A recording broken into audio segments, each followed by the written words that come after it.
ವಿಡಿಯೋದಲ್ಲಿ ಈ stop loss ಯಾವ ತರ ಇಟ್ಕೋಬೇಕು, ಎಕ್ಸಿಟ್ ಯಾವ ತರ ಆಗಬೇಕು ಅಂತ ಹೇಳ್ಕೊಟ್ಟಿದ್ದೆ. ಈ ವಿಡಿಯೋದಲ್ಲಿ previous day high previous day low ಬಗ್ಗೆ ಹೇಳ್ತಾ ಇದ್ದೀನಿ ವಿತ್ ವಾಲ್ಯೂಮ್.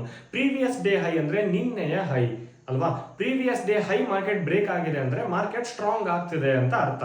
ವಾಲ್ಯೂಮ್ ಎವರೇಜ್ ಗಿಂತ ಜಾಸ್ತಿ ಇರಬೇಕು, ಚೆನ್ನಾಗಿ ಮೂವ್ ಆಗ್ತಾ ಇರುತ್ತೆ.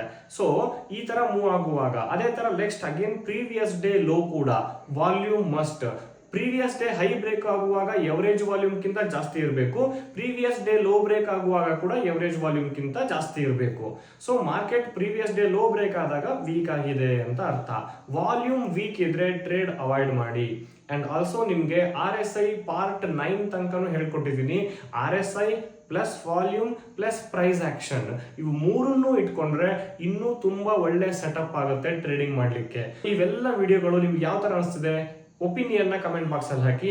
ಮುಂದೆ ನಿಮಗೆ ಯಾವುದರ ಬಗ್ಗೆ ವಿಡಿಯೋ ಬೇಕು ಅದನ್ನ ಕೂಡ ಕಮೆಂಟ್ ಬಾಕ್ಸ್ ಅಲ್ಲಿ ಹಾಕಿ, ಅದರ ಬಗ್ಗೆ ವಿಡಿಯೋ ಮಾಡ್ಲಿಕ್ಕೆ ಪ್ರಯತ್ನ ಮಾಡ್ತೀನಿ. ಧನ್ಯವಾದಗಳು.